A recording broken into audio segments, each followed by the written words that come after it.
ሰላም ጤና ይስጥልኝ የተወደዳችሁና የተከበራችሁ የአዲስ ዕለት ሚዲያ ተከታታዮች እንደምን አላችሁ?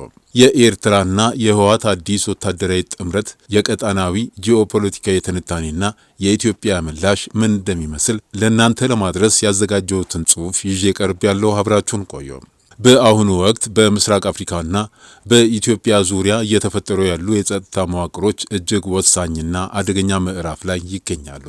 በተለይም በኤርትራ መንግስትና በህወሓት ታጣቂ ኃይሎች መካከል የተፈጠረው አዲስ ወታደራዊ ጥምረትና የኤርትራ ኃይሎች ድንበር ጥሰው ወደ ኢትዮጵያ ለመግባት የሚሞክሩት ሙከራ የቀጣናውን ሰላም በከፍተኛ ሁኔታ የሚፈትን ሆኖ ተከስተዋል። የተከሰተው ድርጊት የወታደራዊ ኃይሎች በሌሊት መብራት በማጥፋት ታንኮችንና ከባድ መሳሪያዎችን ወደ ትግራይ ክልል እያስገቡ መሆኑ በኢትዮጵያ መንግስት በኩል ተረጋግጧል።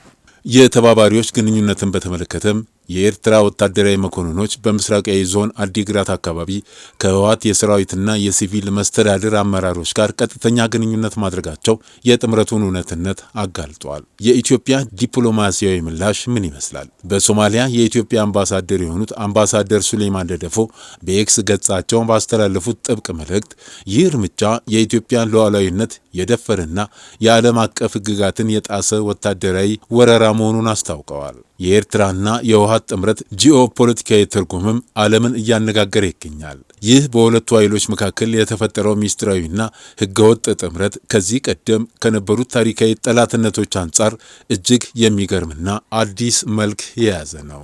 ፖለቲካ ውስጥ ዘላቂ ጠላትም ሆነ ዘላቂ ወዳጅ የለም፣ የሚኖረው ዘላቂ ጥቅም ብቻ ነው የሚለው መርህ በዚህ ክስተት ላይ ግልጽ ሆኖ ይታያል። ትናንት የሞት አውደ ምህዳር የነበሩት አካላት ዛሬ የኢትዮጵያን ማዕከላዊ መንግስት ለማዳከም የኤርትራ ስትራቴጂካዊ ስሌት የኢትዮጵያ ፌዴራል መንግስት ከውስጥም ከውጭም በሁለትዮሽ ጫና ውስጥ ማስገባት የኢትዮጵያን የባህር በር ማግኘት ጥረትና እያደገ የመጣውን ሀገራዊ ተጽዕኖ ለመገደብ መሞከር ትልቁ የኤርትራ አጀንዳ ነው። የህወሓት ስትራቴጂካዊ ስሌትም በማዕከላዊ መንግስት ላይ የኃይል ሚዛኑን ወደ ራሱ ለማዘንበል ከውጭ ሀገር ወታደራዊ ኃይል ጋር በመተባበር በክልሉ ውስጥ ያለውን የፖለቲካና የጸጥታ ቁጥጥር በጉልበት ለማስቀጠር መሞከር፣ የዓለም አቀፍ ሕግ ጥሰትና የሉዓላዊነት አደጋም ከዚህ ስር የሚካተቱ ናቸው።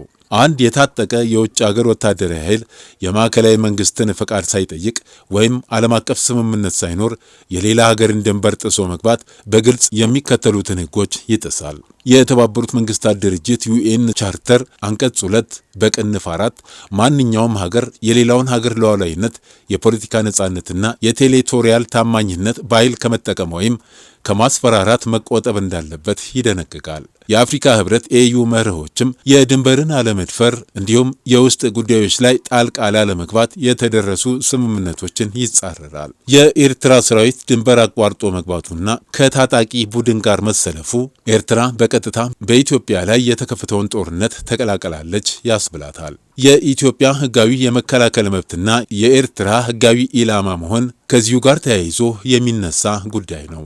አምባሳደር ሱሌማን ደደፎ እንዳብራሩት የኢትዮጵያ መንግስት የሀገሪቱን ሉዓላዊነትና ሰላም ለማስጠበቅ የሚከተሉትን እርምጃዎች ለመውሰድ ሙሉ ህጋዊ መብት አለው። ራስን የመከላከል መብት በተባበሩት መንግስታት ድርጅት ቻርተር አንቀጽ 51 መሰረት የታጠቀ ጥቃት የደረሰባት ሀገር ራሷን የመከላከልና የጠላትን አቅም የማክሸፍ ፍጹም መብት አላት።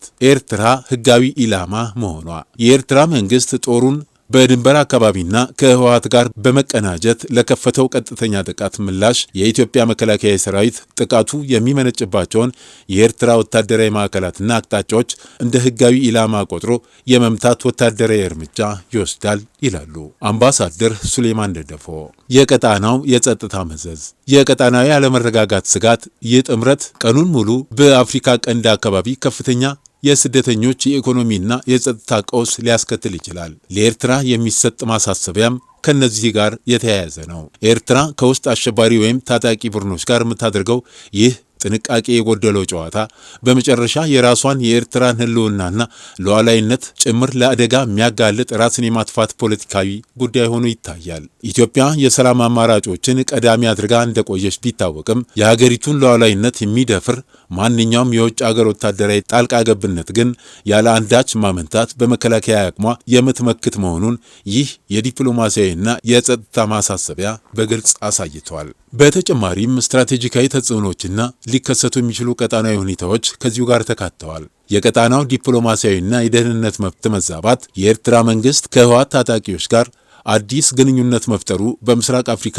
ዲፕሎማሲያዊ መድረክ ላይ ትልቅ ውዝግብ ፈጥሯል። ይህ ድርጊት በቀጣናው ውስጥ የሚከተሉትን ሁነቶች ያስከትላል። የፕሪቶሪያውን የሰላም ስምምነት መፈታተን፣ በህወሓትና በኢትዮጵያ ፌዴራል መንግስት መካከል የተደረሰው የፕሪቶሪያው የሰላም ስምምነት ትጥቅ የማስፈታትና ግጭትን በሰላማዊ መንገድ የመፍታት ሂደትን በእጅጉ አደጋ ላይ ጥለዋል። የውጭ አገር ወታደራዊ ኃይል ከውስጥ ታጣቂ ጋር መርጋቱ ስምምነቱን ባዶ ሊያደርገው ይችላል። የቀጣናው ሀገራት ስጋት፣ እንደ ሶማሊያ ያሉ ጎረቤት ሀገራት የኢትዮጵያ አምባሳደር የሰጡትን ጠንካራ ማስጠንቀቂያ በንቃት እየተከታተሉ ይገኛሉ።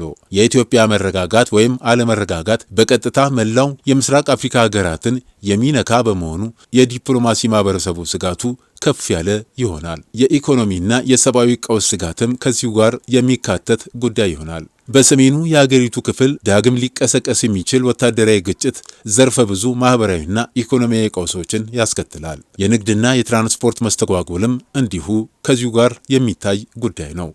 ማንኛውም አይነት ድንበር ተሻጋሪ ግጭት የንግድ እንቅስቃሴዎችን ያቆማል፣ የዋጋ ግሽበትን ያባብሳል፣ እንዲሁም የኢንቨስትመንት ጸጥታን ያሻክራል።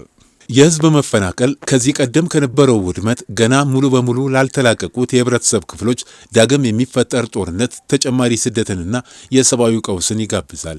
የመከላከያ ሰራዊቱ ዝግጁነትና የስትራቴጂክ አቅጣጫ ከዚሁ ጋር የተያያዘ ይሆናል። የኢትዮጵያ መከላከያ ሰራዊትና የጸጥታ መዋቅር የሀገሪቱን ሉዓላዊነት ለማስከበር የሚከተሏቸው መንገዶችም የመረጃና የቴክኖሎጂ አጠቃቀም፣ ድንበር ላይ የሚደረጉ ህገወጥ እንቅስቃሴዎችንና የሌሊት ታንክ ዝውውሮችን በዘመናዊ የክትትል ቴክኖሎጂዎች በመቃኘት ቀድሞ የማክሸፍ ስትራቴጂን ይከተላል። ዲፕሎማሲያዊና ወታደራዊ እርምጃዎችን ማቀናጀት ኢትዮጵያ ለአፍሪካ ህብረትና ለዓለም አቀፉ ማህበረሰብ የኤርትራን ጥሰት በማጋለጥ በኩል የዲፕሎማሲ ከፍታ ስትይዝ፣ በሌላ በኩል ደግሞ ሀገራዊ ሉዓላዊነትን ለመጠበቅ ራስን የመከላከል ወታደራዊ ዝግጁነትን ማሳየት ነው። ኤርትራ ከህወሓት ጋር የፈጠረችው ይህ ስትራቴጂካዊ ስሌት ራስን ለአጭር ጊዜ ጥቅም ብሎ ለረዥም ጊዜ ቀጣናዊ እሳት ማቀጣጠል ነው። ኢትዮጵያ በሶማሊያ አምባሳደሯ በኩል ባስተላለፈችው መልእክት መሰረት የሉዓላዊነት ጥሰቱ ከቀጠለ የሚወሰደው እርምጃ ወሰን የለሽና ኤርትራን ህጋዊ ኢላማ የሚያደርግ መሆኑ ግልጽ ነው። የተከበራችሁና የተወደዳችሁ የቻናላችን ቤተሰቦች ለዛሬ በኢትዮጵያና በኤርትራ መካከል እየተፈጠሩ ላሉ የስጋት ጉዳዮች ያዘጋጀሁላችሁ መረጃ ይህን ይመስል ነበር። በሌላ መረጃ እስክንገናኝ መልካም ጊዜ